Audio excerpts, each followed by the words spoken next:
Il tuo cervello è costantemente distratto.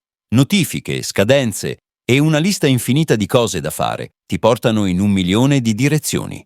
Ma cosa succederebbe se esistesse un metodo antico per mettere a tacere il rumore, concentrare la mente con precisione e finalmente iniziare a farlo? Distruggi i tuoi obiettivi. In questo video ti mostreremo come applicare il metodo del loto asiatico, radicato nella filosofia orientale, per trasformare i tuoi pensieri sparsi in una mentalità calma, chiara e concentrata. Se ti perdi questo, è possibile che tu non riesca mai a liberarti dalle distrazioni. Tuttavia, puoi imparare a osservarle e a cambiare la tua vita. La lotta di Giosuè con la resistenza. Giosuè è pieno di potenziale proprio come te. Ha grandi sogni e obiettivi chiari che vuole raggiungere per eccellere nella sua carriera e migliorare la sua vita personale, ma ogni volta che cerca di agire, qualcosa lo ferma. Non è che a Giosuè manchi la motivazione. Guarda video motivazionali, ascolta podcast e legge informazioni sul miglioramento personale, ma nonostante tutto ciò, la sua mente resiste quando arriva il momento. Questo non è solo un problema di Giosuè. È universale.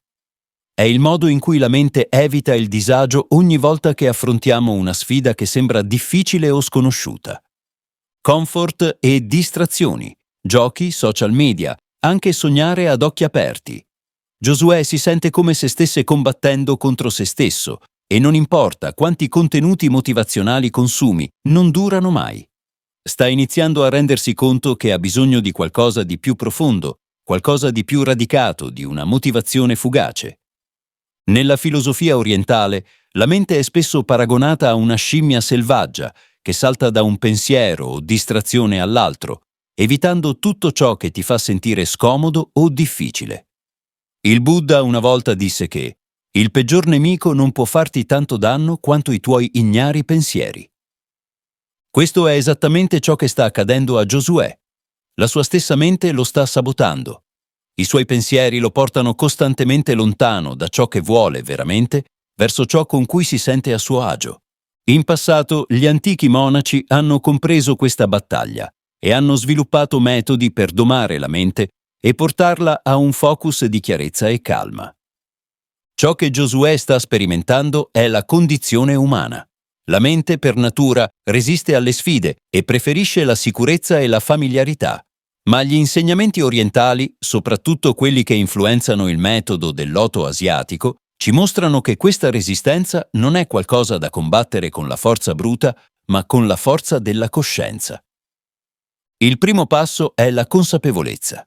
La mente resiste perché cerca di proteggerti dal disagio, ma è possibile cambiare questa dinamica. La consapevolezza è fondamentale. Una volta che Giosuè si rende conto che la sua mente è naturalmente programmata per evitare il disagio, può smettere di essere così duro con se stesso. Questo è il primo passo della lezione del metodo del loto asiatico. Prima di provare a cambiare la mente, devi capirla. Per Giosuè la battaglia è chiara. La sua mente resiste perché è programmata per farlo.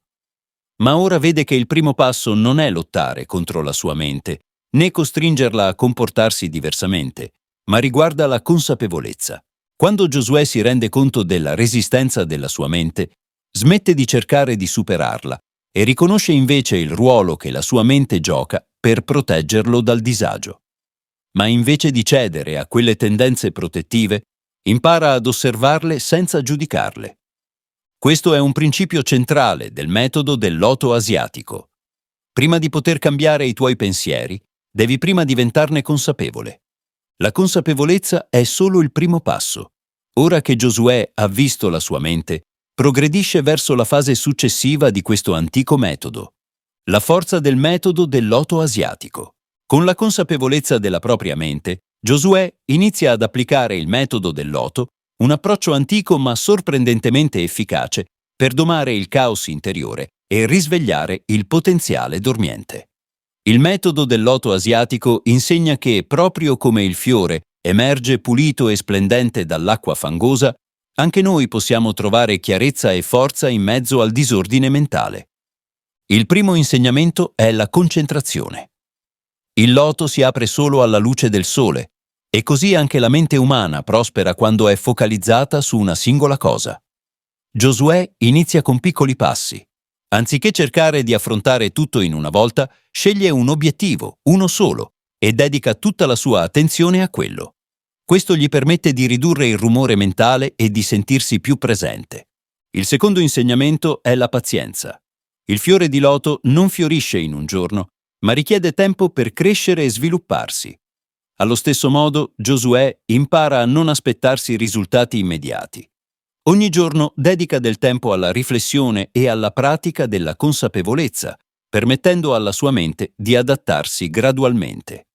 Il terzo insegnamento è l'accettazione. Giosuè capisce che le distrazioni e i pensieri negativi non possono essere eliminati del tutto. Invece di lottare contro di essi, inizia ad accettarli come parte della sua natura umana. Ogni volta che si trova a procrastinare o a perdere la concentrazione, invece di giudicarsi, osserva il pensiero e ritorna gentilmente al suo obiettivo. Giosuè applica questi insegnamenti nella sua vita quotidiana. Non è perfetto. Ci sono giorni in cui fallisce e giorni in cui sembra non fare progressi, ma nota un cambiamento sottile ma potente dentro di sé. Sta diventando più calmo, più focalizzato e meno influenzato dalle distrazioni. Il potere della trasformazione. Col passare del tempo, Giosuè scopre che non solo sta raggiungendo i suoi obiettivi, ma sta anche vivendo in modo più autentico e soddisfacente. La sua lotta con la resistenza non è più una battaglia, ma una danza. Ha imparato a lavorare con la sua mente, invece che contro di essa. Questo è il potere del metodo del loto. Non si tratta di eliminare i problemi o di diventare perfetti, ma di imparare a navigare nella vita con grazia e determinazione, anche quando le acque sono torbide. Dove ti trovi in questo viaggio? Stai resistendo o sei pronto ad abbracciare il metodo del loto asiatico? Inizia con un piccolo passo, pratica l'immobilità, applica una maggiore intenzionalità o impara a essere paziente con te stesso.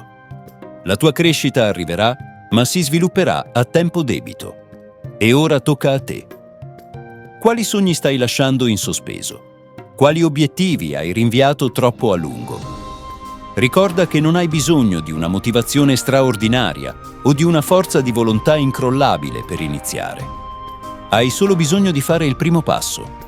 Osserva la tua mente, accettala e inizia a lavorare su ciò che conta davvero per te. Come il fiore di loto, puoi emergere dal disordine della vita quotidiana e fiorire con chiarezza, forza e bellezza. Se questo video ti ha ispirato, iscriviti al canale e continua con noi questo viaggio per padroneggiare la mente. Grazie e alla prossima!